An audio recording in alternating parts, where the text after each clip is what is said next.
ملت اردو اپر primary school جماعت چہارم معلمہ سارہ سمین۔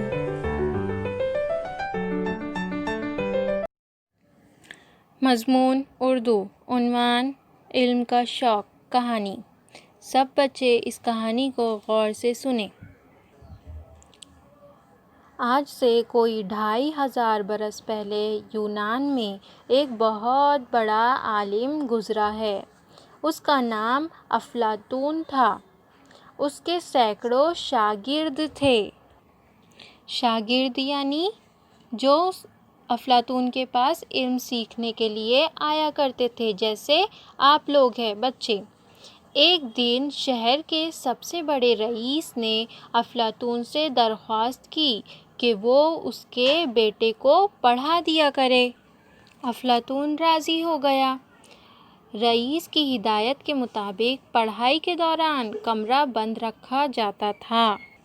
یعنی جب افلاطون رئیس کے بیٹے کو پڑھایا کرتا تھا تو وہ کمرہ بند رکھا کرتا تھا، یعنی جب وہ پڑھاتا تھا تو اس وقت اس کمرے میں اندر آنے کی اجازت کسی کو بھی نہ تھی۔ رئیس کے بیٹے کا ایک غلام تھا جو اسی کا ہم عمر تھا۔ ہم عمر یعنی ہوتا ہے اسی کے برابر، یعنی رئیس کے بیٹے کے برابر اس کا ایک اور غلام تھا جو اسی کے برابر تھا۔ اسے پڑھنے کا شوق تھا، کسے؟ غلام کو، مگر وہ پڑھ نہیں سکتا تھا کیونکہ اس زمانے میں غلاموں کو پڑھنے کی اجازت نہیں تھی۔ جب رئیس کا بیٹا کمرے کے اندر پڑھ رہا ہوتا تو جو اس کا غلام تھا وہ غلام لڑکا باہر دروازے کے پاس بیٹھا رہتا تھا۔ اسے افلاطون کی باتیں بڑی اچھی لگتی تھیں۔ کسے؟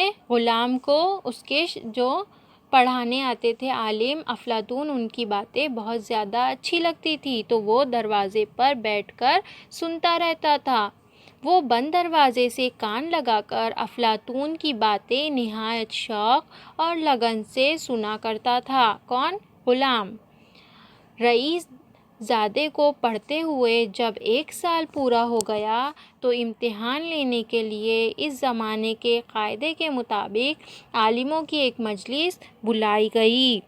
رئیس کے بیٹے کو پڑھاتے پڑھاتے پورا 1 سال گزر چکا تھا۔ اب امتحان کی گھڑی آ گئی، یعنی اس کا ایگزام ہونے والا تھا۔ تو اس زمانے میں قاعدے کے مطابق کیا کیا جاتا تھا کہ سب عالموں کی مجلس بٹھائی جاتی تھی، سب کو جمع کیا جاتا تھا اور پھر اس بچے کا امتحان لیا جاتا تھا۔